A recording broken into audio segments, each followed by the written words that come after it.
എന്നുള്ളായിരുന്നു അന്നത്തെ ഉദ്ദേശം. ഇന്ന് മെയിനായിട്ട് ഓൺലൈൻ മീഡിയയ്ക്കും എല്ലാ മീഡിയയ്ക്കും ഒരു നന്ദി പറയുക എന്നുള്ള ഉദ്ദേശത്തോടു കൂടിയാണ് ഈ പ്രസ് കോൺഫറൻസ്. കാരണം മലയാള സിനിമാ ചരിത്രത്തിലെ എക്കാലത്തെയും വലിയ രണ്ടാമത്തെ വീക്കെൻഡ് ബോക്സ് ഓഫീസ് കളക്ഷൻ 87 കോടി രൂപ വേൾഡ് വൈഡ് ഗ്രോസാണ് ആട് എന്ന സിനിമ നേടിയിരിക്കുന്നത്. വലിയ വിജയമായിട്ടാണ് ഞങ്ങളെല്ലാം കരുതുന്നത്. അതിന് ആട് ഫ്രാഞ്ചൈസിയെ, അതിലെ കഥാപാത്രങ്ങളെ, ഞങ്ങളെ എല്ലാവരെയും സ്നേഹിക്കുന്ന മലയാളികൾക്ക് ഞങ്ങൾ അവരുടെ എക്സ്പെക്ടേഷന് ഒരു ഡിസപ്പോയിൻമെന്റും വരുത്തിയില്ല എന്ന് അവർ തന്നെ തീരുമാനിക്കുകയും ആടിനെ ഇത്രയും വലിയൊരു വിജയമാക്കി തന്ന എല്ലാ മലയാളികൾക്കും അതിനെ സപ്പോർട്ട് ചെയ്ത ഓൺലൈൻ മീഡിയയ്ക്കും മെയിൻ സ്ട്രീം മീഡിയയ്ക്കും ഒരുപാട് ഹൃദയം നിറഞ്ഞ നന്ദി. കാരണം ഒരുപാട് പ്രശ്നങ്ങൾക്കിടയിലാണ് ഞങ്ങൾ ഈ സിനിമ റിലീസ് ചെയ്തത്. അതൊരു വളരെ ടഫായിട്ടുള്ളൊരു കോളായിരുന്നു. കാരണം നമ്മളൊരു ഡിസിഷൻ എടുക്കുക എന്നുള്ളത് ആ സമയത്ത് അത്ര എളുപ്പമായിരുന്നില്ല. കാരണം വലിയൊരു ബഡ്ജറ്റിൽ വലിയൊരു ക്യാൻവാസിൽ നിർമ്മിച്ച ചിത്രമായിരുന്നു. ഒരുപാട് റിസ്ക് അതിനകത്ത്. ബിക്കോസ് മിഡിൽ ഈസ്റ്റ് പോലൊരു മാർക്കറ്റിൽ എന്താവും എന്ന് ആർക്കും പ്രവചിക്കാൻ പറ്റാത്ത ഒരു സമയത്ത് അങ്ങനെ ഒരു ഡിസിഷൻ എടുക്കുക വളരെ എളുപ്പമായിരുന്നില്ല. എനിക്ക് അങ്ങനെ ഒരു ഡിസിഷൻ എടുക്കാൻ ഏറ്റവും കൂടുതൽ എനിക്ക് ധൈര്യം തന്നത് എൻ്റെ പാർട്ട്ണറായ കാവ്യ ഫിലിംസ് ആൻഡ് വേണു കുന്നപ്പള്ളിയാണ്. കാരണം അദ്ദേഹം ദുബായിൽ താമസിക്കുന്ന ഒരാളാണ്. അപ്പൊ അദ്ദേഹം അവിടെ ചെന്നിട്ട് പറഞ്ഞു, ഇവിടെ ഈ കൺട്രീസിനെ പ്രൊട്ടക്ട് ചെയ്യാൻ അതിൻ്റെ ഭരണാധികാരികൾക്ക് അറിയാം, ഇവിടുത്തെ ജനങ്ങൾക്ക് അവരിൽ പൂർണ്ണ വിശ്വാസമുണ്ട്, അവർ തിയേറ്ററിലേക്ക് വരും, ഈ നല്ല സിനിമയെ നമ്മുടെ നല്ല നല്ല കാര്യങ്ങൾക്കായിട്ട് അവരെന്തായാലും തിയേറ്ററിലേക്ക് വരും. അതേപോലെ തന്നെ സംഭവിച്ചു. ഗംഭീരമായ ഒരു വരവേൽപ്പാണ് മിഡിൽ ഈസ്റ്റിൽ ആട് എന്ന സിനിമയ്ക്ക് കിട്ടിയിരിക്കുന്നത്. 4 ലക്ഷത്തോളം ജനങ്ങളാണ് മിഡിൽ ഈസ്റ്റിൽ മാത്രം കഴിഞ്ഞ 4 ദിവസം ആട് സിനിമ തിയേറ്ററിൽ പോയി കണ്ടത്. അത് ഞങ്ങൾക്ക് അത് നമുക്ക് മാത്രമല്ല, മലയാളം ഇൻഡസ്ട്രിക്ക് വളരെ ആശ്വാസം പകരുന്ന ഒന്ന് തന്നെയാണ്. ഞങ്ങൾ റിലീസ് ചെയ്തതോടുകൂടി മറ്റുള്ള ഏറ്റവും വലിയൊരു കാര്യം സംഭവിച്ചത് തിയേറ്റർ ഇൻഡസ്ട്രിക്ക് വളരെ ഒരു വലിയ ആശ്വാസമാണ്. ഒരുപാട് കോളുകൾ ഞങ്ങൾക്ക് വന്നിരുന്നു, ഒരുപാട് നന്ദി പറഞ്ഞുകൊണ്ട് തിയേറ്റർ ഓണേഴ്സ് നമ്മളെ വിളിച്ചിരുന്നു. അപ്പോൾ അത്രയും വലിയൊരു റിസ്ക് എടുക്കുകയും അത്രയും വലിയൊരു തീരുമാനം എടുക്കുകയും ചെയ്തത് മലയാളം ഇൻഡസ്ട്രിക്ക് ഒരു ഉണർവ് നൽകി. അങ്ങനെ ഞങ്ങൾക്ക് കിട്ടിയ ഒരുപാട് കോൾസിൽ ഒരുപാട് നന്ദി പറഞ്ഞിരുന്നു. അതിനും ഞങ്ങൾ ഹാപ്പിയാണ്. പിന്നെ ക്രിയേറ്റീവായിട്ടുള്ള കാര്യങ്ങൾ, ഒരുപാട് ചോദ്യങ്ങൾ ഓൺലൈനിലൂടെ അടുത്ത ആട് 4ന്റെ കഥ എന്തായിരിക്കുമെന്ന് ഓൺലൈൻ മീഡിയയിലൂടെ തന്നെ പലരും പ്രവചിച്ചു കഴിഞ്ഞു. ഇതിന്റെ കഥ എന്തായിരിക്കുമെന്ന് നേരത്തെ പ്രവചിച്ചിരുന്നു. അതൊക്കെ സിനിമ കണ്ടപ്പോൾ എല്ലാവർക്കും അതിനുള്ള ഉത്തരം കിട്ടിയിട്ടുണ്ടായി. ഇത് ആദ്യമേ തന്നെ എല്ലാവർക്കും നന്ദി. വിജയേട്ടൻ പറഞ്ഞ പോലെ ഒരുപാട് പ്രതിസന്ധികൾക്കിടയിൽ നമ്മൾ സിനിമ റിലീസ് ചെയ്തു. അത് ഒരു വലിയ വിജയമായി മാറിയിരിക്കുകയാണ്. മലയാള സിനിമയുടെ ചരിത്രത്തിലെ 2ാമത്തെ മികച്ച വീക്കെൻഡ് കളക്ഷനുമായി ആടത്തെ മുന്നേറിക്കൊണ്ടിരിക്കുകയാണ്. ഇപ്പം ഞങ്ങൾക്ക് ഇവിടെ ഇരിക്കുമ്പം ഭയങ്കര സന്തോഷമുണ്ട് നിങ്ങളെ ഫേസ് ചെയ്തിരിക്കുമ്പോൾ. കാരണം തിയേറ്ററിൽ പരാജയപ്പെട്ടു പോയ സിനിമയുടെ ഒരു 3ാം ഭാഗം പ്രേക്ഷകർ തിരിച്ചു കൊണ്ടുവന്ന് 3ാം ഭാഗവും വലിയ വിജയമാക്കി തീർക്കുക എന്ന് പറഞ്ഞ അപൂർവങ്ങളിൽ അപൂർവമായ ഒരു എന്താ പറയുക പ്രതിഭാസം എന്ന് തന്നെ പറയാവുന്ന ഒരു അവസ്ഥയിലാണ് നമ്മളിവിടെ ഈ പരസ്പരം സംസാരിച്ചുകൊണ്ടിരിക്കുന്നത്. അതിന് ആട് ഫ്രാഞ്ചൈസിൻ്റെ ഫാൻസിനോടും മലയാള സിനിമയുടെ പ്രേക്ഷകരോടും നന്ദി പറയുകയാണ്. നിങ്ങൾ തന്ന പ്രോത്സാഹനത്തിൻ്റെയും ഊർജത്തിൻ്റെയും ബലത്തിലാണ് ഞങ്ങളെല്ലാവരും ഇന്നിവിടെ ഇരിക്കുന്നത്. പിന്നെ ഇനിയിപ്പം ഔപചാരികതകളും ഫോർമാലിറ്റികളും ഒന്നുമില്ല. അതുപോലെ നമുക്ക് ആടിനെ സംബന്ധിക്കുന്ന ചോദ്യങ്ങളിലേക്കും ഉത്തരങ്ങളിലേക്കും ഒക്കെ കടക്കാം. Thank you. വേലുചേട്ടൻ ഇന്ന് എത്തണമെന്ന് വിചാരിച്ചിരുന്നായിരുന്നു, പക്ഷേ കുറച്ച് തിരക്കുകൾ കൊണ്ട് എത്താൻ കഴിഞ്ഞില്ല. പിന്നെ ഈ സിനിമയുടെ വലിയ വിജയത്തിൽ ലോകമെമ്പാടുമുള്ള മലയാളികളും എല്ലാവരും ഈ സിനിമ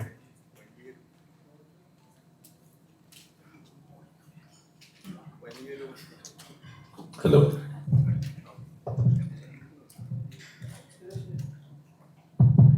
നമ്മുടെ ആടുപുരി സിനിമയെ വലിയൊരു വിജയമാക്കി മാറ്റിയിരിക്കുകയാണ് ലോകമെമ്പാടുമുള്ള മലയാളികൾ.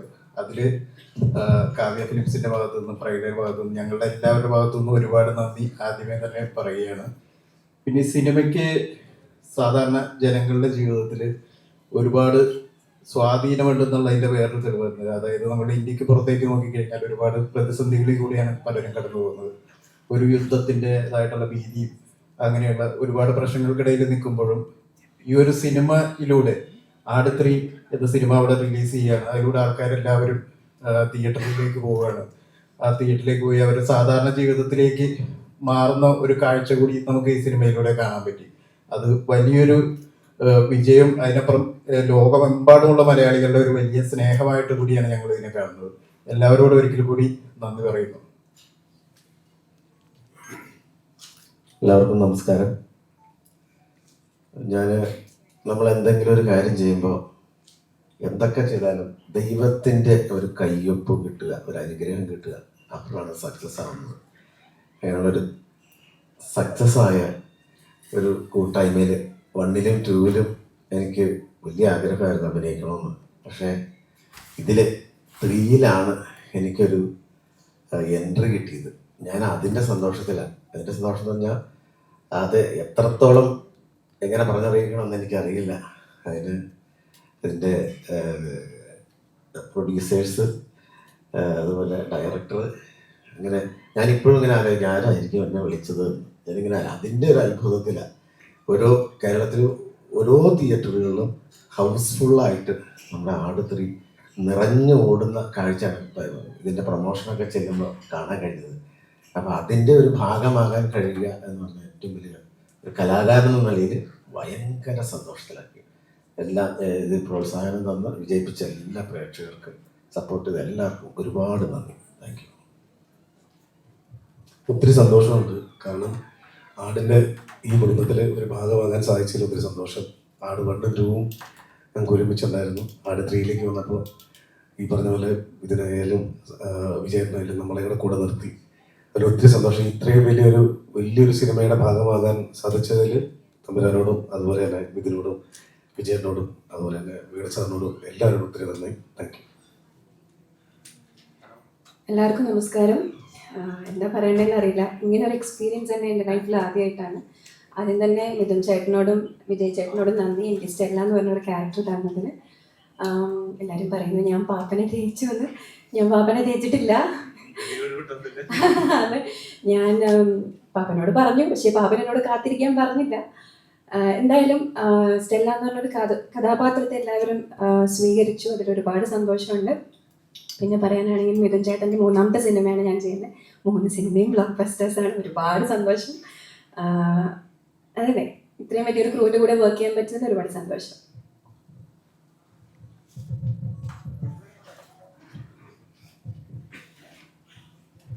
നമസ്കാരം. ഒരുപാട് സന്തോഷം ആടിൻ്റെ വിജയത്തിൻ്റെ ഭാഗമായി ഇവിടെ ഇരിക്കാൻ സാധിച്ചത്. ഒരുപാട് റിസ്ക് എടുത്തിട്ടാണ് നമ്മൾ ഈ ചിത്രം പൂർത്തിയായത്. അത് വിജയ് ചേട്ടനും മിഥുനും ഇവരൊക്കെ എടുത്ത ആ ഒരു റിസ്ക് നേരിട്ട് കണ്ടിട്ടുള്ളതുകൊണ്ടാണ് ഒരുപാട് സന്തോഷം ഈ ഒരു വിജയത്തിൻ്റെ ഭാഗമായി ഇപ്പോൾ ഈ ഒരു പ്രസ് മീറ്റിലിരിക്കാൻ സാധിച്ചത്. So thank you.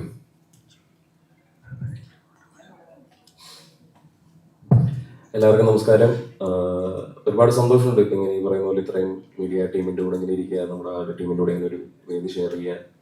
എന്നെ സംബന്ധിച്ചിടത്തോളം ഫ്രൈഡേ ഫിലിം ഹൗസ് എന്ന് പറയുന്നത് എൻ്റെ ഫാമിലി പോലെ തന്നെയാണ്. കാരണം സക്കരയുടെ ഗർഭിണികൾ തൊട്ടിട്ട് ഞാൻ ഫ്രൈഡേയുടെ കൂടെ വർക്ക് ചെയ്യുന്നതാണ്. ഏറ്റവും കൂടുതൽ ഞാൻ വർക്ക് ചെയ്തിട്ടുള്ളത് ഫ്രൈഡേയുടെ ഫിലിമിലാണ്. അപ്പോൾ ഫ്രൈഡേയുടെ കൂടെ വർക്ക് ചെയ്യുക അല്ലെങ്കിൽ അവരുടെ ടീമിൻ്റെ കൂടെ വർക്ക് ചെയ്യുക എന്ന് പറയുന്നത് it's always coming back to my family. അപ്പോൾ അതിലിങ്ങനെ നമ്മൾ ഇത്ര എഫേർട്ട് എടുത്ത് വന്നതിൽ ഇങ്ങനെ റിസൾട്ട് കിട്ടിയതിൽ ഒരുപാട് സന്തോഷം. Thank you so much.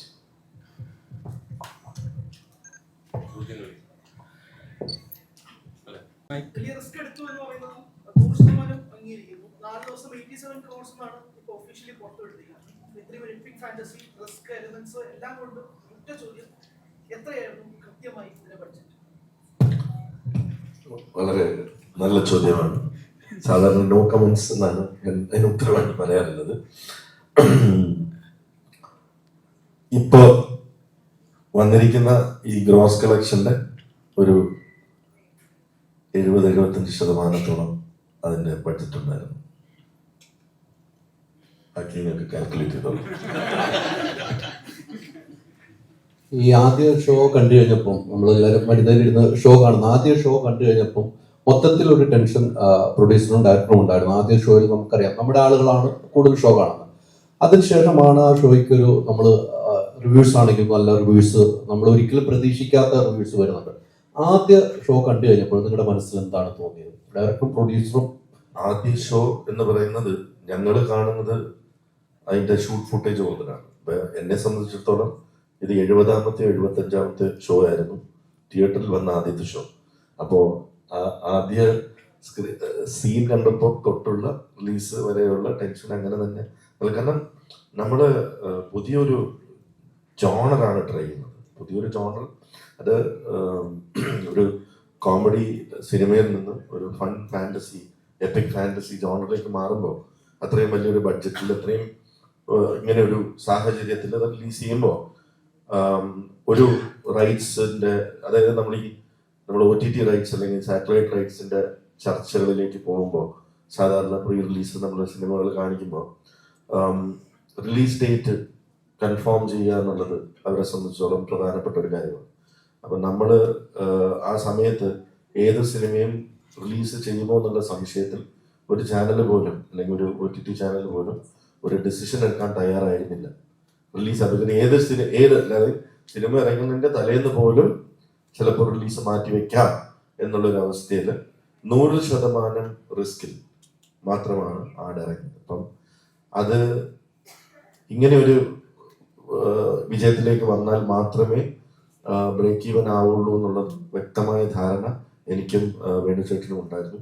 അതുകൊണ്ട് തന്നെ ആ റീസണിൽ ഞാൻ അത്യാവശ്യം ടെൻസ്ഡ് ആയിരുന്നു. ബിക്കോസ് ഒരു 100% അഭിപ്രായം വരണം എന്നായിരുന്നു നമ്മുടെ എല്ലാ ആഗ്രഹം. പക്ഷെ 95% ഓളം ആളുകൾ ഈ സിനിമ കണ്ടവര് വളരെ ഗംഭീരമായ അഭിപ്രായം പറഞ്ഞു. അത് ഞാൻ ആദ്യ ദിവസത്തെ തിയേറ്ററിൽ ഞാൻ പകുതി സമയം ഉണ്ടായിരുന്നുള്ളൂ. പകുതി സമയം ഞാൻ ഓൺലൈനിൽ റിവ്യൂസും കാര്യങ്ങളും ഒക്കെ കണ്ടു തുടങ്ങിയിരിക്കുകയായിരുന്നു. എനിക്കൊരു പോസിറ്റീവ് റെസ്പോൺസ് ഫസ്റ്റ് ഹാഫ് കഴിഞ്ഞപ്പോൾ തൊട്ട് തന്നെ കിട്ടി തുടങ്ങി. So I was feeling better. As usual mister Mithun Manuel Thomas മുങ്ങിയിരുന്നു. ഫസ്റ്റ് ഷോയ്ക്ക് വന്നില്ല, അദ്ദേഹം അണ്ടർവേൾഡിലായിരുന്നു. റിലീസിന് ശേഷം എൻ്റെ കോള് വന്നതിന് ശേഷം തമിഴ്നാട്ടിലോട്ട് പോകണോ അതോ തിരിച്ച് കേരളത്തിലേക്ക് വരണോ എന്നുള്ള രീതിയിൽ ബോർഡറിലായിരുന്നാണ് എനിക്ക് വിവരം കിട്ടിയത്. കറക്റ്റ് അല്ലേ? ചോദിച്ചോ, നെക്സ്റ്റ് ക്വസ്റ്റ്യൻ. അങ്ങ് പറഞ്ഞ പോലെ ഇപ്പം ഇനി അടുത്ത പാർട്ടിലേക്കുള്ള അഡ്വാൻസ് കൊടുക്കാൻ ധൈര്യമായി അഡ്വാൻസ് കൊടുത്തു തുടങ്ങി വിജയബാബു. തിയേറ്റർ കളക്ഷൻ 60 ദിവസം കഴിഞ്ഞിട്ട് വരത്തുള്ളൂ. അത് കിട്ടിയിട്ട് ആദ്യം കടങ്ങൾ വീട്ടണം, അത് കഴിഞ്ഞ് വേണിച്ചേട്ട പൈസ കൊടുക്കണം, അതിനുശേഷം അഡ്വാൻസിലേക്ക് കിടക്കാം. അതല്ലേ എൻ്റെ ഒരു ന്യായമായ കാര്യം.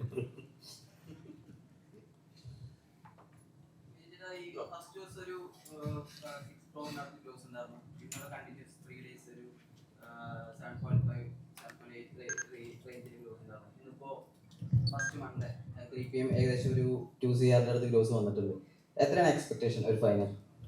അല്ല, അങ്ങനെ ചോദിച്ചാൽ നമുക്ക് ഏറ്റവും ബെസ്റ്റ് ആയിട്ട് പോകട്ടെ എന്നല്ലേ നമുക്ക് ചിന്തിക്കാൻ പറ്റും. ഇപ്പോൾ ഇതിന്റെ ഒരു പാറ്റേൺ നിങ്ങൾക്കറിയാം.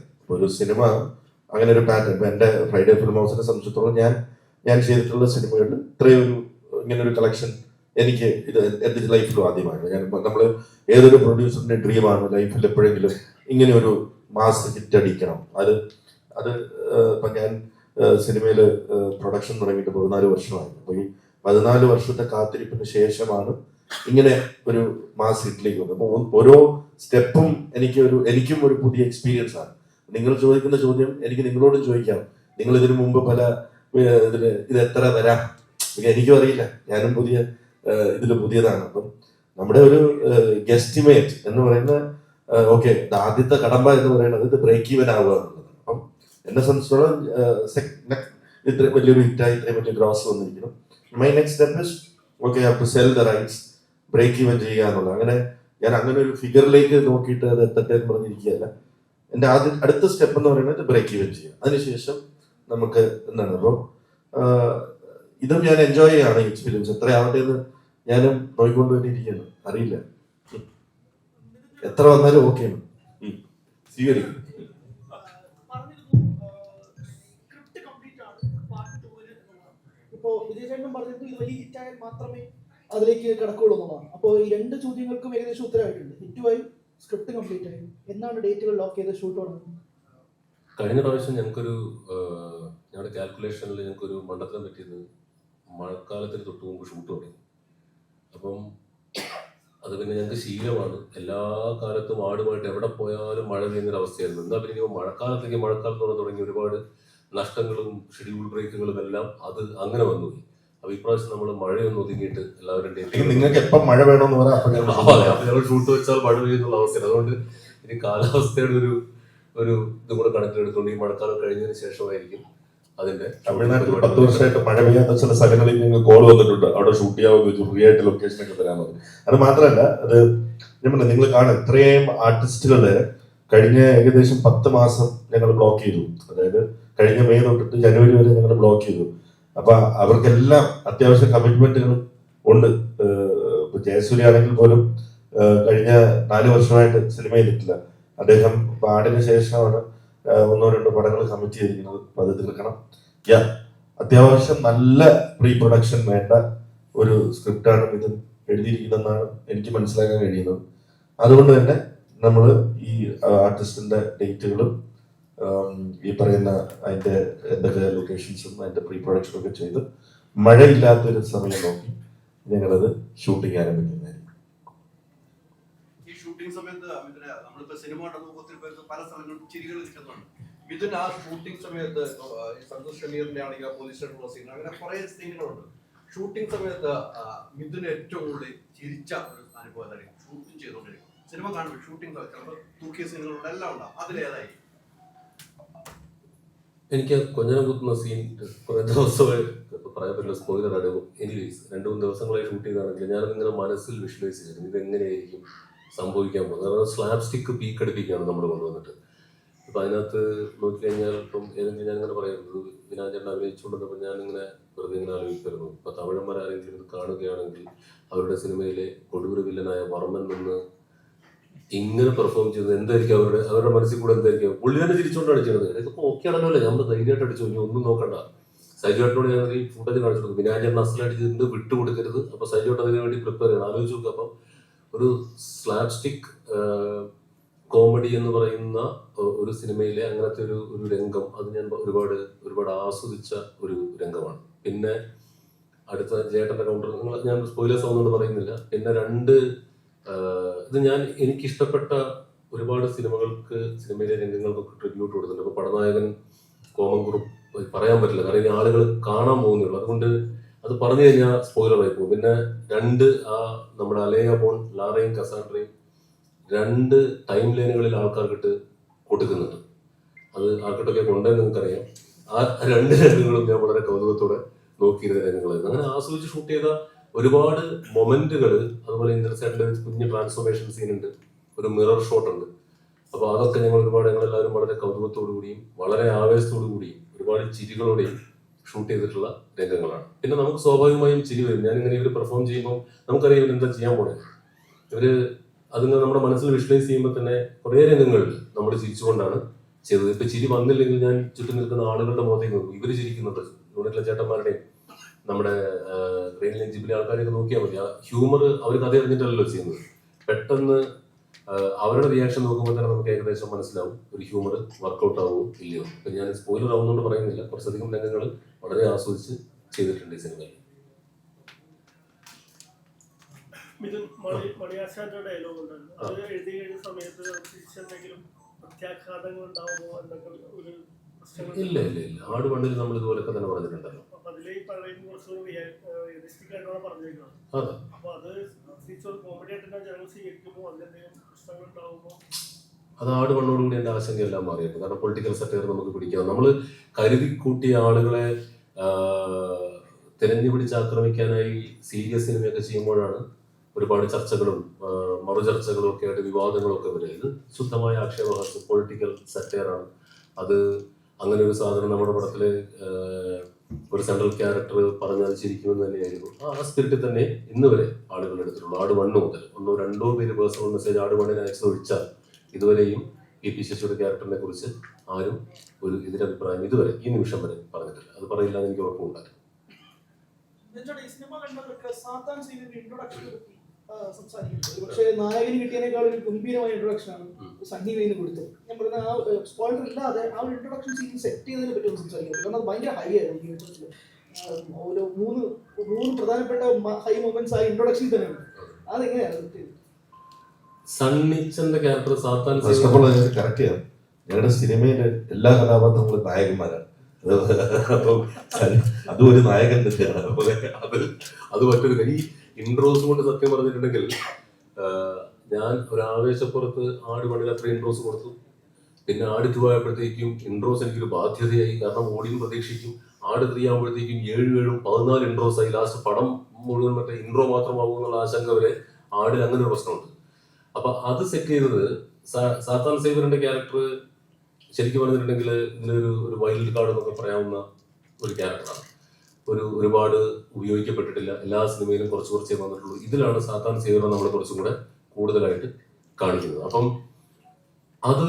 പിന്നെ ആട് 2 എനിക്ക് സാത്താൻ സേവറിന് നല്ലൊരു എൻട്രി കൊടുക്കാൻ പറ്റില്ല. അന്ന് മഴയൊക്കെ പെയ്ത് ആകപ്പാട് ഇരുട്ടായി, ആകപ്പാടെ പ്രശ്നമായി. ഞങ്ങൾ വിചാരിച്ച ഒന്നും നടന്നില്ല. പെരുമഴ അങ്ങനെ കൊടുക്കാൻ പറ്റില്ല. അപ്പൊ അത് മനസ്സിലുണ്ടായിരുന്നു. അപ്പം ഇത്തവണ സാത്താൻ സേവറിന്റെ എൻട്രി തകർക്കണം എന്നൊരു ആഗ്രഹം ഉണ്ടായിരുന്നു. അങ്ങനെയാണ് ഈ കോൺസെപ്റ്റിലേക്ക് ഡിറൈവ് ചെയ്യുന്നത്. പിന്നെ അത് അവിടെ നമ്മുടെ ആർട്ട് ഡയറക്ടർ അനീസ് നാടോടി, പിന്നെ നമ്മുടെ ഗണ്ണിന്റെ ടീമുകളും അവരാണ് തീയും പരിപാടിയൊക്കെ ആയിട്ട് അവർ പറഞ്ഞാൽ ഇനി സ്പോയിലറായി. അപ്പോൾ എന്താണെങ്കിലും ഇത്തവണ സണ്ണിച്ചിന് അധികം എക്സ്പ്ലോർ ചെയ്തിട്ടില്ലാത്ത ക്യാരക്ടർ ആയതുകൊണ്ടാണ് അങ്ങനെ ഒരു എൻട്രി. പിന്നെ ഇത്തിരി അണ്ടർവേൾഡ് ഷെയ്ഡുള്ള ക്യാരക്ടറാണല്ലോ, പുള്ളിക്ക് അത് കൊടുക്കാം. പക്ഷെ ഷാജി പാപ്പനോ സർവത്ത് ഷമീറോ ഒന്നും നമുക്ക് ഒരിക്കലും അങ്ങനെ കൊടുക്കാൻ പറ്റില്ല. ഇപ്പൊ ഡ്യൂഡിന് പോലും അങ്ങനെ കൊടുക്കാൻ പറ്റില്ല. വേണമെങ്കിൽ നമുക്ക് ബാങ്കോക്കിൽ എന്തെങ്കിലും കൊടുക്കാന്നല്ലാതെ പുള്ളി അങ്ങനെ ഒരു വൻ കില്ലറായിട്ടൊന്നുമല്ലോ കാണിച്ചിരിക്കുന്നത്. പുള്ളി എപ്പിക് ചേസുകളൊക്കെ നടത്തിയിട്ടുണ്ടെന്ന് പറയുന്നതല്ലാതെ പുള്ളി ഇങ്ങനെ 1000 പേരെ വെട്ടിക്കൊന്നൊന്നും പറഞ്ഞില്ല. ഇദ്ദേഹത്തെ നമുക്ക് എങ്ങനെ വേണമെങ്കിലും കാണിക്കാവുന്ന ധൈര്യത്തിന്റെ പുറത്താണ് സാത്താൻ സീകറിന് അങ്ങനെ ഒരു എൻട്രി സെറ്റ് ചെയ്തത്. ഇതില് ഒരുപാട് ഭാഗങ്ങൾ കട്ട് ചെയ്ത് കളയേണ്ടി വന്നു എന്നാണ് ജീവൻ പറഞ്ഞത്. അപ്പൊ ഇതില് ഒരുപാട് ഇനിയും ഫോർത്തിലേക്ക് വരുമ്പോ ഇതിൽ ഒരുപാട് ഭാഗങ്ങൾ ഡീറ്റെയിലിംഗ് കാണിച്ചിട്ടുള്ളൂ. എന്താണ് പറഞ്ഞിട്ടുള്ളത്. അപ്പൊ ഇപ്പൊ ഷൂട്ട് ചെയ്ത് കുറെ കാലം കട്ട് ചെയ്ത് കളയേണ്ടി വന്നു. ഫോർത്തിൽ ഉപയോഗിക്കാൻ പറ്റില്ല, അതിനുള്ള കാര്യങ്ങൾ ചെയ്യാൻ പറ്റില്ല. ഫോർത്തിൽ ഉപയോഗിക്കാനുള്ള സാധ്യത കുറവായിരിക്കും. പക്ഷെ എപ്പോഴെങ്കിലും ഇദ്ദേഹം ഏതെങ്കിലും OTT പ്ലാറ്റ്ഫോം ഒക്കെ ചെയ്യാവുന്ന ഒരു ഡയറക്ടേഴ്സ് കട്ടിനുള്ള സാധ്യത തെളിഞ്ഞാൽ അങ്ങനെ ഒരു കട്ട് നിങ്ങൾക്ക് OTT പ്ലാറ്റ്ഫോമുകളിലൊക്കെ അങ്ങനെ പോസിബിലിറ്റി ഉണ്ടെങ്കിൽ ഒരു ഡയറക്ടേഴ്സ് കട്ട് എന്നൊക്കെ പറയുന്ന ഒരു കട്ട് കാണാവുന്നതാണ്. അതിലെല്ലാം ഉൾക്കൊള്ളിക്കാവുന്നതാണ്. ഇതിന്റെ ഡ്യൂറേഷൻ പ്രശ്നമില്ല. 3.5 മണിക്കൂറായാലും ആളുകൾ ഇതിന്റെ ഒരു ഡയറക്ടേഴ്സ് കട്ട് കാണുമെന്നാണ് എന്റെ പ്രതീക്ഷ. ഒരു പോസിബിലിറ്റിയാണ് കേട്ടോ. അങ്ങനെ സിനിമകൾ വരാറുണ്ടല്ലോ, വന്നാൽ അപ്പോൾ കാണാം. ഫോർത്തിലേക്ക് ഉപയോഗിക്കാവുന്ന രീതിയിൽ സെറ്റ് ചെയ്തതല്ല. അല്ല, ഓപ്ഷൻ അവസരം ഇല്ലേ? അല്ല, ആദ്യം തിയേറ്റർ റൺ കഴിയട്ടെ, അതിനുശേഷം അങ്ങനെ ഇത് നേരത്തെ അതിനെ കുറിച്ചുള്ള പോസിബിലിറ്റി പറഞ്ഞിരുന്നു. എഡിറ്റ് ചെയ്ത് നോക്കുമ്പോൾ അങ്ങനെ ഒരു വേർഷൻ പ്രാക്ടിക്കലി പോസിബിൾ ആണ് ചെയ്യുന്നത്.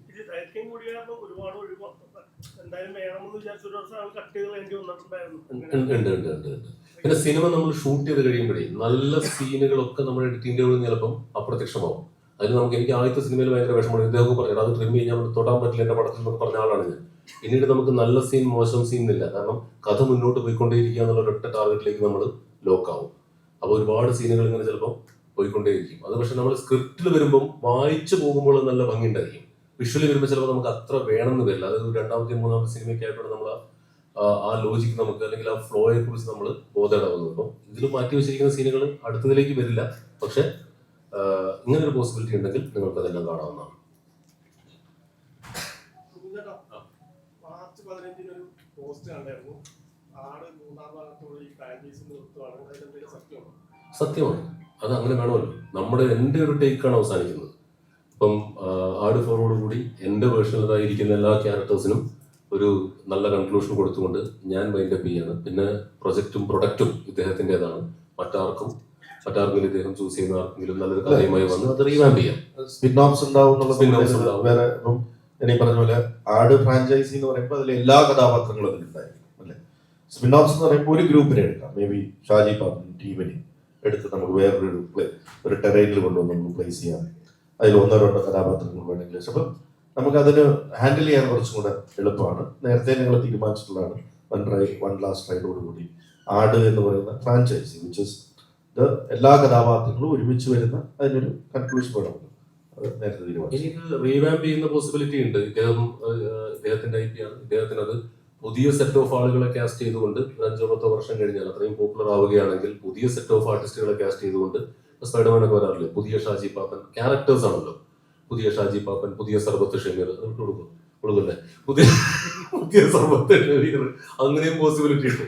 അപ്പൊ അത് ഞാൻ കൗതുകത്തോടെ നോക്കിയിരിക്കുകയാണ്. എന്റെ ടേക്ക് എന്തായാലും അടുത്ത സിനിമയോട് കൂടി എന്റെ ആട് വേൾഡ് അവസാനിക്കുകയാണ്.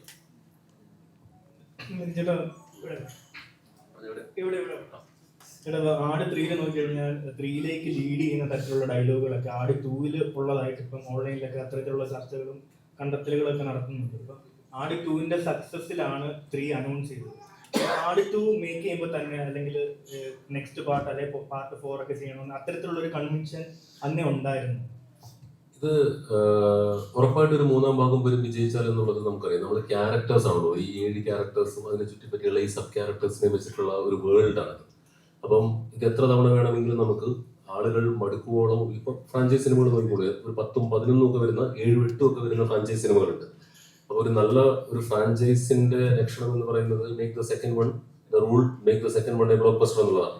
അപ്പൊ അതിനുശേഷം 3, 4, 5 വരെയൊക്കെ നമുക്ക് പോകാം. അപ്പൊ ഉറപ്പായിട്ടും 2ാമത്തെ വർക്കായിരുന്നെങ്കിൽ 3ാമത്തത് ഞങ്ങൾ ചെയ്യും എന്ന് ആദ്യമേ തന്നെ ധാരണയുണ്ടായിരുന്നു. ഇതെല്ലാം പ്രേക്ഷകരുടെ കയ്യിരിക്കുന്ന കാര്യങ്ങളാണ്, നമ്മൾ ചെയ്യുമെന്ന് തീരുമാനിച്ചിട്ടില്ല. അപ്പൊ അതാണ് ഞാൻ ഇപ്പോഴും പറഞ്ഞുകൊണ്ടിരിക്കുന്നത്, വർക്കാവുകയാണെങ്കിൽ ചെയ്യാം. നമ്മുടെ കൺവിക്ഷൻ എല്ലായ്പ്പോഴും തിയേറ്ററിൽ വിജയിച്ചോണമെന്നില്ല. അപ്പം 2ന്റെ സമയത്ത് തന്നെ ആലോചന ഉണ്ടായിരുന്നു ഒരു 3 ചെയ്യാം. പക്ഷെ 3ന്റെ സമയത്ത് അതൊരു 2 പാർട്ട് ഫിലിമായി ചെയ്ത് കൺക്ലൂഡ് ചെയ്യുക എന്നുള്ളത് തന്നെയായിരുന്നു സ്റ്റാർട്ടിംഗ് തൊട്ടേയുള്ള തീരുമാനം. ഇനി 4 ഇറങ്ങിയിട്ട് പ്രേക്ഷകർ ഈ പറയുന്ന പോലെ 5ാം പാർട്ട് വേണമെന്ന് ഭയങ്കരമായിട്ട് ഈഗർ ചെയ്യുവാണെങ്കിൽ അതിവിടെ ചോദിക്കേണ്ടത്, അത് ഇനി ഇദ്ദേഹത്തിന്റെ ഡിസ്ക്രിപ്ഷനാണ്. വിജയിച്ചേട്ടാ മറ്റൊരു ചോദ്യം ചോദിക്കുകയാണ്. ഇപ്പൊ ആട് 1 നിന്നും ആട് 3 നോക്കി കഴിഞ്ഞാൽ വിജയിച്ചേട്ടൻ ഒരുപാട് മാറ്റം സംഭവിച്ചിട്ടുണ്ട്. ആസ് എ പ്രൊഡ്യൂസറിനേക്കാൾ ഉപരി എനിക്ക് ആട് 3 കണ്ടപ്പോൾ ശ്രദ്ധിച്ചത് ആസ് ആൻ ആക്ടർ ഒരുപാട് ഇവോൾവ് ആയിട്ടുണ്ട്. ഇപ്പം ഫസ്റ്റ് ചെയ്യുന്ന സമയത്ത് വിജയിച്ചേട്ടൻ തന്നെ പറഞ്ഞിട്ടുണ്ട് കോമഡി ഇത്രയും ചെയ്യാൻ പറ്റത്തില്ല, അല്ല അങ്ങനത്തെ ഒരാളല്ല എന്ന് പറഞ്ഞ ആട് 3 നോക്കി കഴിഞ്ഞാൽ ഗംഭീരമായിട്ടാണ് കോമഡി ചെയ്തിരിക്കുന്നത്. ഇൻഫാക്ട് റിയൽ ലൈഫിലും ഭയങ്കരമായിട്ട് കോമഡി പറയാനായിട്ട് തോന്നിയിട്ടുണ്ട്. അത് ഈ ഒരു ടീമിനോടൊപ്പം ചേർന്നത് കൊണ്ടാണോ, അല്ലെങ്കിൽ ആ ഒരു ജേണി എത്രത്തോളം ഹെൽപ്പ് ചെയ്തിട്ടുണ്ട് ആസ് ആൻ ആക്ടർ ആണെങ്കിലും പ്രൊഡ്യൂസർ ആണെങ്കിലും? ഞാൻ എന്നും ഹ്യൂമർ ഇഷ്ടപ്പെട്ടിട്ടുള്ള ആളാണ്. അത് ഞാനൊരു ചാനലിന്റെ വൈസ് പ്രസിഡന്റ് ഒക്കെ അല്ലെങ്കിൽ CEO ആയിട്ടൊക്കെ ഇരുന്നത് കൊണ്ട് ആളുകൾക്ക് അങ്ങനെ ഒരു സീനിയർ പൊസിഷനിൽ ഇരിക്കുമ്പോൾ നമ്മളൊരു സീരിയസ് പേഴ്സൺ ആയിട്ട് നമ്മളെ കാറ്റഗറൈസ് ചെയ്ത് പോകുന്നതാണ്. I always love humour. Friday film ഹൗസിന്റെ ആദ്യ സിനിമ കൊണ്ട് നോക്കുകയാണെങ്കിൽ എല്ലാ സിനിമകളിലും ഒരു ഹ്യൂമറിന്റെ ഫ്ലേവർ എന്നും ഉണ്ടായിരുന്നു. അത് മക്കിപ്പനാണെങ്കിലും അടിയപ്പേര് കുട്ടമണിയാണെങ്കിലും ഹോം ആണെങ്കിൽ കൂടി ആ ഫ്ലേവർ, അത് because I love humour as A genre. ഞാൻ ഹ്യൂമർ ഇഷ്ടപ്പെടുന്ന ഒരാളാണ്. മിഥുനറിയാം. ഓരോ ഡയലോഗ് ഞങ്ങൾ സീരിയസ് ആയിട്ട് ഞങ്ങളുടെ ലൈഫിൽ സംസാരിച്ചിട്ടില്ല. ഏറ്റവും സീരിയസ് സിനിമ ഇറങ്ങുന്നതിന്റെ തലേന്ന് പോലും ഞങ്ങൾ വളരെ ലൈറ്റ് ഹാർട്ടഡ് ആയിട്ടുള്ള കോൺവെർസേഷനാണ് ഉണ്ടായിട്ടുള്ളത്. അങ്ങനെയാണ് ഞാൻ ലൈഫിനെ അപ്രോച്ച് ചെയ്യുന്നത്. അങ്ങനെയുള്ള സിനിമകൾ ചെയ്യാനാണ് എനിക്ക് ഇഷ്ടം. ഫ്രൈഡേ ഫിലിം ഹൗസ് യൂണിവേഴ്സിനെ കുറിച്ച് വിജയിച്ചൊന്ന് പറഞ്ഞു പോയായിരുന്നു. ഇതിനകത്ത് രഞ്ജിത്ത് സാറിനെ കൊണ്ടുവരാൻ ചിലപ്പോൾ ഒരു ആഗ്രഹം ഉണ്ടായെന്ന് പറഞ്ഞിരുന്നു. പടക്കണം സമയത്ത് വലിയ വിജയമായിരുന്നെങ്കിൽ പോലും പ്രതീക്ഷിച്ച വിജയം ഉണ്ടായില്ലെന്നും പറഞ്ഞു. പലിശയുടെ പലിശ സഹിതം ഈ പടത്തിലൂടെ കിട്ടിയോ 2 ആ യൂണിവേഴ്സ് എന്ന് എക്സ്പെക്ട് ചെയ്യാം? ക്രോസ് ഓവേഴ്സിനുള്ള സാധ്യത. ക്രോസ് ഓവർ എന്ന് പറയുന്ന ഏതൊരു പ്രൊഡക്ഷൻ ബാനറിനെ സംബന്ധിച്ചിടത്തോളം ഒരു യൂണിവേഴ്സ് ഉണ്ടാക്കുക എന്ന് പറയുന്നത് അവരുടെ വൺ ഓഫ് ദ ഡ്രീമാണ്. അത് നമ്മൾ മനഃപൂർവ്വം ഓക്കെ ഇനി ഇങ്ങനെ ഒരു ക്യാരക്ടറിനെ കൊണ്ടുവരാം, ഇങ്ങനെ ഒരു ക്യാരക്ടർ കൊണ്ടുവരാൻ അത് ഇവോൾവ് ചെയ്യുന്നതാണ്.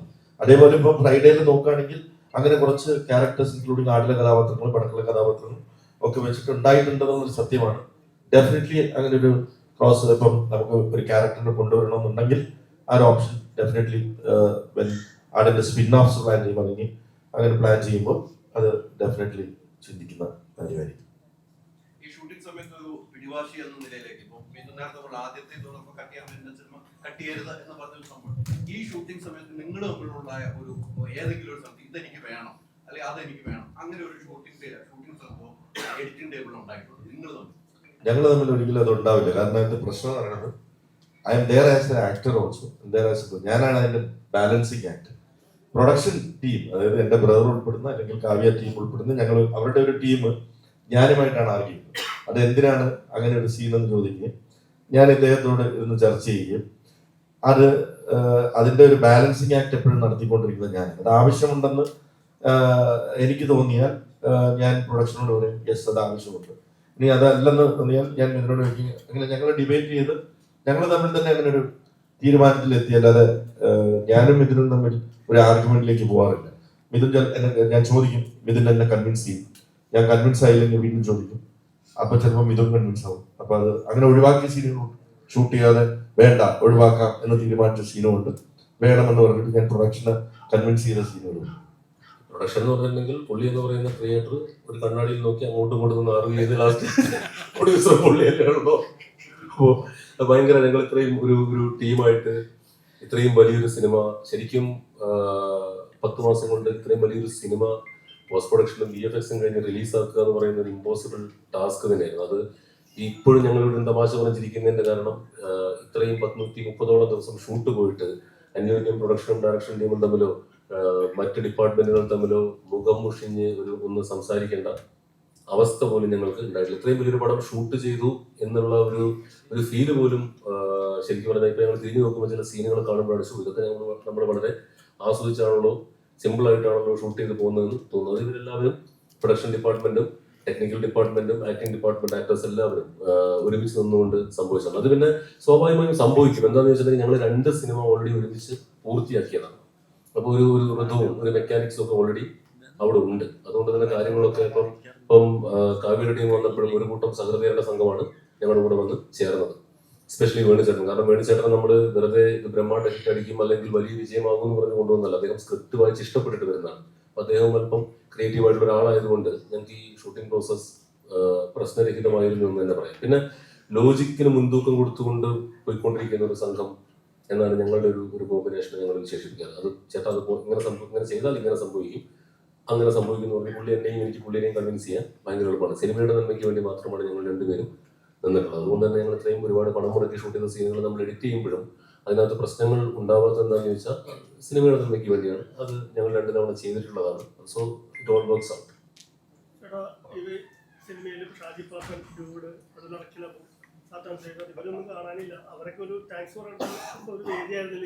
അതെ അതെ, അത് നേരത്തെ പറഞ്ഞ പോലെ ഡ്യൂഡ് ഇലക്ഷൻ തെരഞ്ഞെടുപ്പ് അങ്ങനെ ചെറിയ പുള്ളിന്റെ പരിപാടിയൊക്കെ ആയിട്ട് പോയി. ജയേട്ടനൊന്നിന്റെ സിനിമകളുടെ വർക്കുമായിട്ട് പോയി. സാത്താൻ സീവറിന്റെ വീട്ടിൽ പോയി വീട്ടുകാരെ സിനിമ കാണിക്കട്ടെ എന്ന് പറഞ്ഞു പോയി.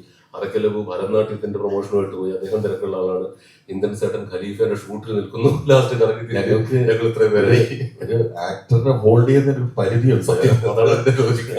അതായത് അവര് എല്ലാവരും ഈ സിനിമയുടെ റിലീസിന് 10 ദിവസം മുമ്പ് മുതൽ റോഡില് ഇന്റർവ്യൂസ് കാര്യങ്ങൾ ഒക്കെ ആയിട്ട് പിന്നെ തിയേറ്റർ വിസിറ്റ്സ് കഴിഞ്ഞ ഇന്നലെ രാത്രി വരെ അവര് എല്ലാവരും കാലിക്കറ്റ്. ഇത് ആക്ച്വലി ഞങ്ങൾ 2 പേരും മാത്രം വരാമെന്ന് പറഞ്ഞു. പക്ഷെ ഇവിടെ വന്നിരിക്കുന്ന എല്ലാവരോടും ഞങ്ങൾ വീണ്ടും ഈ ഉണ്ണിയൊക്കെ ഷൂട്ട് ചെയ്യാത്ത ദിവസം പോലും സെറ്റിൽ വരുന്നതന്നെ ഇനി ഉണ്ണിയെടുത്ത് നീ വീട്ടിൽ പോടാന്ന് പറഞ്ഞുകൊണ്ടി വരും. അപ്പോൾ ഇനിയിപ്പോ നമ്മളൊരു സക്സസ് മീറ്റ് നമുക്ക് എല്ലാവരും ഡെഫിനറ്റ്ലി നമുക്ക് എന്തായാലും ഇതിനൊരു സക്സസ് മീറ്റ് ഉണ്ടാവുമല്ലോ, ഒരു സെലിബ്രേഷൻ ഉണ്ടാവും. അന്ന് നമ്മളെല്ലാവരും ഒരുമിച്ച് നമുക്ക് മീഡിയനെ കാണുന്നതായിരിക്കും.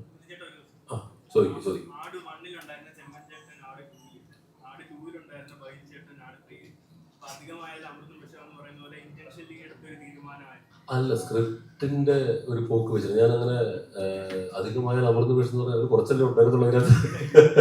അതല്ല കേട്ടോ, സ്ക്രിപ്റ്റ് നമ്മൾ എഴുതി വന്നപ്പം അങ്ങനെ ഒരു സാധ്യത ഇല്ലാതിരുന്നതുകൊണ്ടാണ്. ഇതിനകത്ത് ആട് 2-ല് ചെമ്മഞ്ചാന്റെ ക്യാരക്ടറിനെ ഉൾക്കൊള്ളിക്കാൻ ശ്രമിച്ചു. പക്ഷെ നടന്നില്ല. കാരണം കഥ വേറെ ഇന്നലെ ചേട്ടൻ തന്നെ കുറച്ചേ ഉണ്ടായിരുന്നുള്ളൂ. പിന്നെ ആട് 3 ആയപ്പോഴത്തേക്കും നമ്മൾ വേറെ വഴിക്ക് പോയി. അപ്പൊ അങ്ങനെ സംഭവിച്ചതാണ്. പിന്നെ ബൈജുവേട്ടന്റെ ഉതുപ്പച്ചായൻ എന്ന് പറയുന്ന ക്യാരക്ടറിനെ അത് എല്ലാ ആട് 2-ൽ ഉണ്ടായിരുന്നപ്പം അങ്ങനെ ഒരു ട്രാക്ക് നമ്മൾ പിടിച്ചതായിരുന്നു. അത് പോസിബിലിറ്റീസ് ഇല്ലാതിരുന്നുകൊണ്ടാണ്. അല്ലാതെ നമ്മൾ ആരെയും എഴുതി വരുമ്പോൾ നമുക്ക് കുറെ കഥാപാത്രങ്ങളെ ഇൻക്ലൂഡ് ചെയ്യിക്കാൻ പറ്റാതെ പോകും. എഴുത്ത് പൂർത്തിയായ ശേഷം വായിച്ചു നോക്കുമ്പോഴാണ് അയ്യോ ഇന്ന ആൾക്കാരില്ലല്ലോ എന്ന് ഞാൻ ചിലപ്പം ആലോചിക്കാറുള്ളത്. നീ പറയാൻ പറ്റില്ല. അടുത്തൊരു എപ്പി കൺക്ലൂഷൻ വരുമ്പോൾ ഇവരെല്ലാവരും ചിലപ്പോൾ ഇവരെല്ലാവരുടെയും, കാരണം നമ്മുടെ ഫ്രാഞ്ചൈസ് തുടങ്ങുമ്പോൾ ആളുകളല്ലേ, എല്ലാവർക്കും ഒരു കൺക്ലൂഷൻ കൊടുക്കണം എന്നാണ് ആഗ്രഹം. അതും ഇനി സ്ക്രിപ്റ്റ് എഴുതി വരുമ്പോൾ ചിലപ്പം എന്താവുമെന്ന് പറയാൻ പറ്റില്ല. ഫയൽ ട്രിമ്മിങ് എല്ലാം കൂടെ കഴിഞ്ഞ് വരുമ്പോഴത്തേക്കും എന്താവുമെന്ന് പറയാൻ പറ്റില്ല. പക്ഷേ ആഗ്രഹങ്ങൾ എല്ലാവരെയും ഒന്ന് കാണിച്ചു പോകണമെന്നൊരു ആഗ്രഹമുണ്ട്.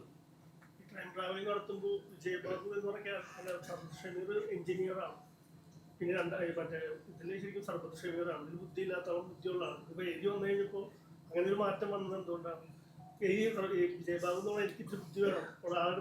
ഇല്ല, പുള്ളി ബുദ്ധി ഉണ്ടായിരുന്നെങ്കിൽ അത് പറയാനും പറ്റില്ല. അതാണ് പറയുമ്പോഴേക്ക് ബുദ്ധി ഉണ്ടായിരുന്നെങ്കിൽ ഞാൻ പറഞ്ഞു വന്നപ്പോഴേ നിർത്തിയത്. പിന്നെ സ്പോയിലർ ആവുന്നുള്ളത് കൊണ്ട് ഞാൻ നിർത്തുന്നില്ല. ഇപ്പൊ നിങ്ങൾ സമയത്ത് ബുദ്ധിയില്ലെന്ന് ആരാ പറഞ്ഞത്? ബുദ്ധിയാണ്. പഠിച്ച് എസ് ഐ സെലക്ഷന് പോയി എന്നിട്ട് എസ് ഐ ആളാണ്. അയ്യോ, വെറുതെ പോലീസിൽ കയറാൻ പറ്റുമോ? ബുദ്ധിയുള്ളൂ. എന്ത് തരം ബുദ്ധിയാണെന്നാണ് ചോദ്യം. അപ്പൊ ശരിക്കും ഇപ്പൊ എല്ലാവരും ചോദിക്കുന്നു, ഇപ്പം ആടിനേറ്റ സിനിമ കഴിഞ്ഞപ്പോൾ ചേട്ടാ പെട്ടെന്ന് തീർന്നു പോയി സിനിമ കണ്ട്, ആ ക്രോസ് ഓവർ പെട്ടെന്ന് തീർന്നു പോയി സിനിമ, പിന്നെ ഫസ്റ്റ് ഹാഫിന് കുറച്ച് ലെങ്ത് കൂടി, അങ്ങനെയൊക്കെ ഒരു ക്രിയാത്മക വിമർശനങ്ങൾ വന്നിട്ടുണ്ടായിരുന്നു. വിചാരിച്ച സിനിമയല്ല, ഞങ്ങൾ ആട് 2 പ്രതീക്ഷിച്ചാണ് വന്നത്. അപ്പം ആദ്യമേ ഞങ്ങൾ പറഞ്ഞിരുന്നു ആട് 2 പോലൊരു സിനിമയല്ല, കാലഘട്ടത്തിന് ആവശ്യമായ മാറ്റങ്ങൾ വരുത്തിക്കൊണ്ടുവരുന്ന ഒരു സിനിമയാണ്, എപ്പിക് ഫാന്റസിയിലേക്ക് മാറുകയാണ് എന്നൊക്കെ പറഞ്ഞിരുന്നു. പെട്ടെന്ന് അവസാനിച്ചതും ഈ ഫസ്റ്റ് ഹാഫിൽ നിങ്ങൾ ലെങ്ത് കൂടിപ്പോയി എന്ന് പറയുന്നതും ഇനിയാണ് ആക്ച്വലി സിനിമ തുടങ്ങുന്നത്. ശരിക്കും ഞാൻ മനസ്സിൽ കണ്ട ഒരു സിനിമയുടെ ഇന്റർവെൽ വരെയുള്ള ഭാഗം, എൻ്റെ മനസ്സിൽ ഇന്റർവെൽ വരെയുള്ള ഭാഗം കഴിഞ്ഞതിന് ശേഷം നമ്മൾ തമ്മിൽ സംസാരിക്കുകയാണ്. ഇപ്പം ശരിക്കും സിനിമ ഇന്റർവെൽ ആയിട്ടേ ഉള്ളൂ, കാരണം കഥ പകുതിക്കല്ലേ നിൽക്കുന്നത്.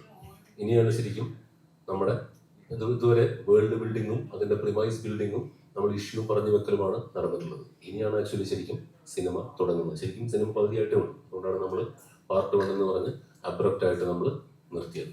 ശരിക്കും എഴുത്തില് മണ്ടത്തരങ്ങൾ എഴുതാനാണ് ഈ മണ്ടത്തരങ്ങൾ എഴുതാനാണ് ബുദ്ധിമുട്ട് ശരിക്കും പറഞ്ഞിട്ടുണ്ടെങ്കിൽ. ഇപ്പം അപ്പോൾ ഒരു ത്രില്ലർ, ബുദ്ധിപരമായ ഒരു ത്രില്ലറൊക്കെ എഴുതാന്ന് പറഞ്ഞിട്ടുണ്ടെങ്കിൽ നമുക്ക് ലോജിക്കൊക്കെ വെച്ച് കളിക്കാം. ഈ നോ ലോജിക് അല്ലെങ്കിൽ നോ ബ്രെയിനേഴ്സ് ഒക്കെ എഴുതുമ്പോഴുള്ള പ്രശ്നം എന്ന് പറഞ്ഞിട്ടുണ്ടെങ്കിൽ ചിരിക്കുകയും കൂടി വേണമല്ലോ. അപ്പോൾ എനിക്ക് ശരിക്കും ഹ്യൂമർ എഴുതാനാണ് ആക്ച്വലി ബുദ്ധിമുട്ട്. മണ്ടത്തരങ്ങൾ എഴുതാൻ ഭയങ്കര ബുദ്ധിമുട്ടാണ്.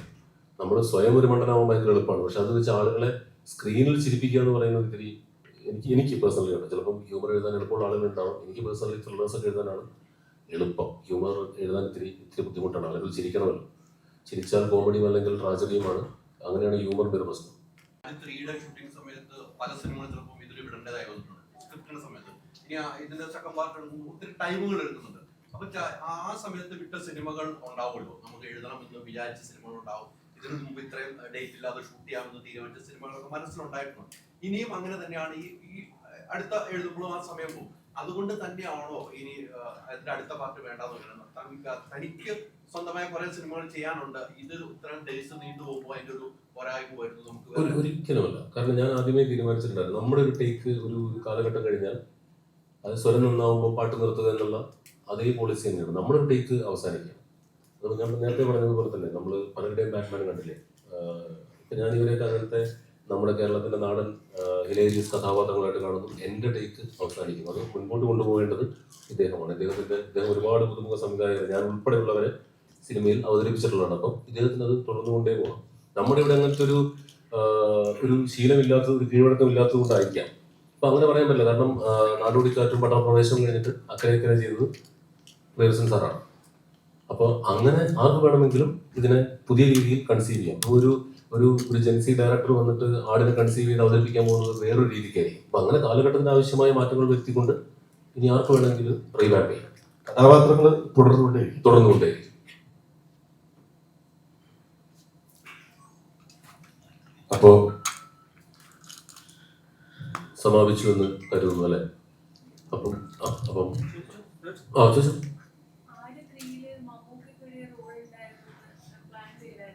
ശരി, ആലോചന ഉണ്ടായിരുന്നു.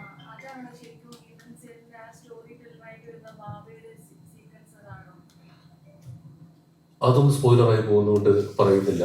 വാട്ട് ഇഫ് ഞങ്ങളൊരു ചെറിയ പീസ് ഒഴിവാക്കിയിട്ടുണ്ടെങ്കിലും അങ്ങനെയും വരാമല്ലോ. ഒരു ചെറിയ ആലോചന ഉണ്ടായിരുന്നു, പക്ഷേ പിന്നെ ഞങ്ങൾക്ക് അങ്ങോട്ടേക്ക് എത്തിക്കാൻ പറ്റില്ല എന്നുള്ള സാഹചര്യങ്ങൾ അനുകൂലമായിരുന്നില്ല. ഞങ്ങളത് വേണ്ടാന്ന് വെച്ചു. അപ്പോൾ പിന്നീട്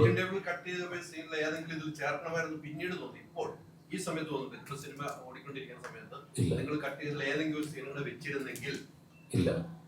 ഇനി വെച്ചിരുന്നെങ്കിൽ വിഷ്വൽ ഗ്രാൻഡുള്ള ഒന്ന് രണ്ട് സീനുകൾ ഉണ്ടായിരുന്നു. അത് നമ്മുടെ അക്ഷയ് രാധാകൃഷ്ണനൊക്കെ അഭിനയിച്ച ഒരു അടിപൊളി സീൻ ഉണ്ടായിരുന്നു. ആ വില്ലേജിൽ ഉള്ള അതൊന്ന് വെച്ചിരുന്നെങ്കിൽ കൊള്ളാം. അത് അത്രയും ഭയങ്കര രസമായിട്ട് ഒരു 6-7 കുതിരകളൊക്കെ വെച്ച് ഞങ്ങളുടെ സിനിമയിൽ ഏറ്റവും മനോഹരമായ സീനുകളിൽ ഒന്നായിരുന്നു. അത് ഹ്യൂമർ വരും. അത് പോയതിൽ എനിക്ക് ഭയങ്കര വിഷമമുണ്ട്. പക്ഷെ എങ്ങനെ നോക്കിയിട്ടും അത് ഇനി അക്ഷയനെ വിളിച്ചത് പറയണം. അക്ഷയ് സോറി, അതിനോട് അവനെ വിളിച്ച് പറഞ്ഞിട്ടില്ല. അത് ഈ പറഞ്ഞ പോലെ നമ്മുടെ ഡയറക്ടേഴ്സ് കണ്ടില്ലെങ്കിൽ യൂട്യൂബിൽ നിങ്ങൾക്ക് അത് കാണാം. കാരണം വളരെ ഗംഭീരമായിട്ടുള്ള ഒരു സീനായിരുന്നു. അത്രമേൽ ഗ്രാൻഡ്യൂറുള്ള അത്രമേൽ രസമായിട്ട് വന്നിട്ടുള്ള ഒരു സീനായിരുന്നു. പക്ഷെ അത് ഉൾക്കൊള്ളിക്കാൻ പറ്റിയില്ല. അതുപോലെ എനിക്ക് മോശമല്ലാത്ത നല്ല ചെറുതല്ലാത്തൊരു വിഷമമുണ്ട്. ഒരു ചോദ്യം, ഇങ്ങനെ സംഭവിച്ചതെന്ന് പറഞ്ഞിട്ട് ഒരു സീൻ നിങ്ങൾ യൂട്യൂബിൽ അപ്ലോഡ് ചെയ്തു. ആ സീൻ ചിലപ്പോൾ ഈ സിനിമയുടെ തുടക്കത്തിലെ സീനാവുമെന്ന് പലരും കരുതി. അത് ഞങ്ങളുടെ പ്രൊമോ സീനായിരുന്നു. കമന്റ് സെക്ഷൻ കണ്ടിട്ടുണ്ടാവില്ലേ ഈ സീൻ? കണ്ടിരുന്നു. എല്ലാവരും അങ്ങനെ വിചാരിച്ചത്. ഞങ്ങള് ഇതിന് ഡിഫറെന്റ് കൈൻഡ് ഓഫ് സ്ട്രാറ്റജീസ് ആണ് പ്രൊമോഷൻ ഉപയോഗിച്ചത്. ആദ്യം തന്നെ ഞങ്ങൾ ഭൂതകാലത്തിന്റെ കുറെ പോസ്റ്റേഴ്സ് വിട്ടു.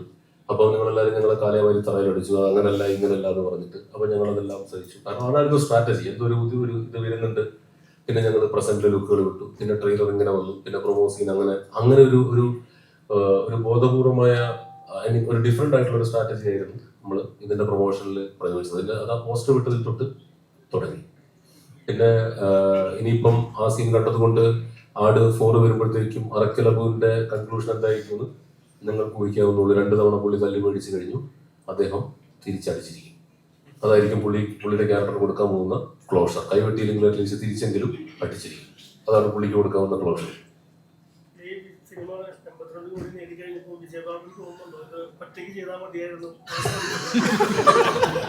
എന്തിനും ആട്ടക്കാർ വന്ന് ചാവല്ലോ. ഇത് എന്നെ കൊണ്ട് കൂട്ടിയാൽ കൂടില്ല എന്ന് ഉറപ്പുള്ളത് കൊണ്ടല്ലേ ഞാന് ഒരു വേടിച്ചേട്ടനെ പോലെ ഒരു പാറ്റേൺ എടുക്കുന്നത്. ഒരിക്കലും ഇതിന്റെ മാഗ്നിറ്റ്യൂഡ് എനിക്ക് ഒറ്റയ്ക്ക് എടുക്കാൻ പറ്റുമായിരുന്നില്ല. എനിക്കതിലൊരു സന്തോഷമുള്ളത് വേണുചേട്ടനെ പോലെ നല്ല മനസ്സുള്ള ഒരു ആളുടെ കൂടെ ഇത് ചെയ്തത്. അല്ലാതെ ഒരു ബോംബെ സ്റ്റുഡിയോ ആയിട്ട് ഞാൻ ടൈപ്പ് ചെയ്തില്ലല്ലോ എന്നുള്ളതിന്റെ ഒരു സന്തോഷമാണ് കൂടുതൽ. ഇടയിൽ എന്ത് സംഭവം അറിയും, ഇതിനകത്ത് ഇത്രയും വലിയ കോടികളുടെ റിസ്ക് എടുക്കും. ഇദ്ദേഹം ക്യാമറയ്ക്ക് മുൻപിൽ 2 വേഷത്തിൽ കൂടെ നിൽക്കേണ്ട ആക്ടർ കൂടിയാണ്. അതിന്റെ സംഘർഷം നമ്മൾ കാണുന്നില്ല ഇതിന്റെ ബിഗിനിങ് സ്റ്റേജില്. അത് ഒരു വലിയ ടാസ്ക്കാണ്. ഇനി അതിനെക്കുറിച്ച് പറഞ്ഞ പോലെ നമ്മൾ അങ്ങനത്തെ ഒരു ആലോചനകളിലേ പോയിട്ടില്ല. ആദ്യം തൊട്ടേ ഒരു പാർട്ട്ണർ എന്നുള്ള ലൈനിൽ തന്നെയായിരുന്നു ഇദ്ദേഹം മൂവ് ചെയ്തുകൊണ്ടിരുന്നത്. ഞങ്ങളുടെ ഭാഗ്യത്തിന് കറക്റ്റ് വേണിച്ചേട്ടൻ വന്നു ചേർന്നു.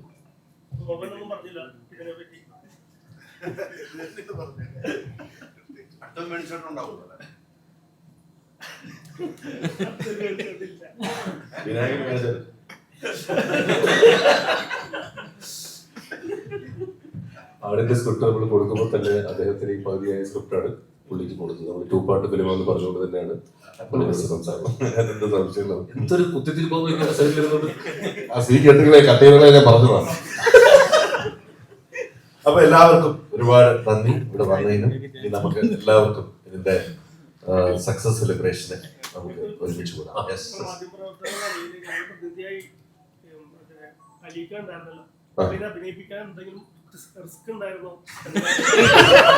റിസ്ക് ഉണ്ടായിരുന്നു. ഇപ്പൊ പറഞ്ഞു ചൊറിഞ്ഞല്ല. ഡബിംഗ് ഷൂട്ടിൽ വന്നിട്ട് കരഞ്ഞ് കണ്ണീര് കുടിച്ച് അസിസ്റ്റന്റ് ഡയറക്ടേഴ്സിന്റെ മുഴുവൻ ചെറിയാട്ടൊന്നും പോയ ചെറിയ സീൻ മറ്റേ ഡബ് ചെയ്യാൻ വന്നിട്ട് കേട്ടിട്ട് പോയ ആളാണ്. പറഞ്ഞിരിക്കും ലാസ്റ്റ് 5 ദിവസം കൊണ്ടാണ് ഡബിങ് പൂർത്തിയാക്കിയത്.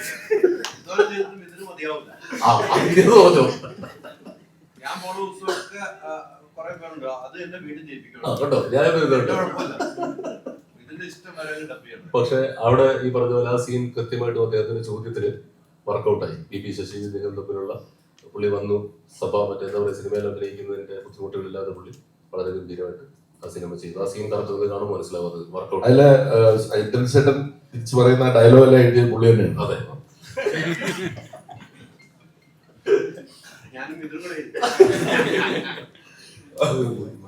അപ്പൊ ഓക്കെ. അപ്പം എല്ലാവർക്കും താങ്ക് യു കേട്ടോ. ബാക്കി നമുക്ക് ഇതിന്റെ സക്സസ് മീറ്റിൽ കാണാം. കൂടെ നിന്നതിനും പ്രോത്സാഹിപ്പിച്ചതിനും ആടിനെ ഇതുവരെ എത്തിച്ചതിനും എല്ലാവർക്കും ആട് ടീമിന്റെ നല്ലൊരു സെലിബ്രേഷൻ നമുക്ക് ഇതിന്റെ സക്സസ് മീറ്റിന് എല്ലാവരുമായിട്ട് ചെയ്യാം.